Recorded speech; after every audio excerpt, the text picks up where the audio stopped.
क्या बोलूं? देश के लिए बेहतर हो, देश के लिए जिन्होंने सब कुछ किया हो, देश के लिए जिन्होंने अपनी जिंदगी गंवाई हो। अब जनरल बिपिन रावत की बात कर लें हम, तो जनरल बिपिन रावत की बात करते करते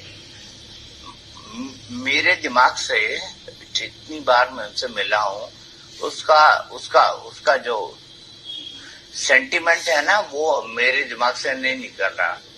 और मैं सिर्फ दर्शकों को यही कहना चाहता हूं कि हमने एक ऐसा जनरल खो दिया है जो थिंकिंग जनरल था, जो बहुत ज्यादा सोचता था, एक ऐसा जनरल था जिसको पता था ऑपरेशनल डिटेल्स में कैसे एग्जीक्यूट करना हो। उसको ये भी पता था कि हमारे दुश्मन कौन कौन है।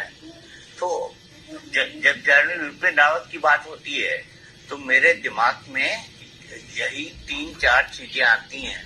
मेरा कई बार उनसे इंटरेक्शन हुआ। आखिरी बार में उनसे 15 अगस्त में राष्ट्रपति भवन में मिला था, और मैं आपसे कह नहीं सकता कि मैं उनकी जो आखिरी मुलाकात है उसको कैसे एक्सप्लेन करूं। लेकिन मेरे साथ स्क्वाड्रन लीडर J.K. राय जुड़ चुके हैं। थोड़ी देर में मेरे साथ मेजर जनरल G.G. द्विवेदी जुड़ने वाले हैं। हम सब श्रद्धांजलि देना उनको चाहेंगे, हम सब श्रद्धांजलि उनको देना चाहेंगे, हम उनको हाथ से नमन करना चाहेंगे। उन्होंने जो देश के लिए किया वो मैं कह नहीं सकता अपने दर्शकों को। उन्होंने जो देश के लिए किया वो क्या किया समझ नहीं पाएंगे लोग।